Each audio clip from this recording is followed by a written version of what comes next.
బ్రహ్మ కడిగిన పాదం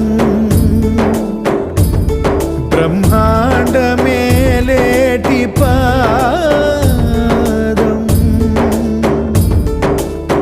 బ్రతికుండకని నిజ పాద దర్శనం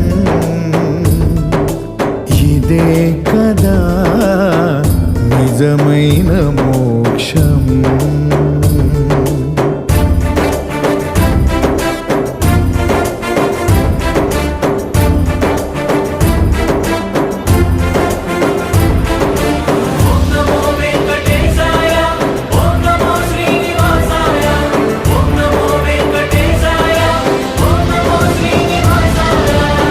సకల చరాచర రాసులనే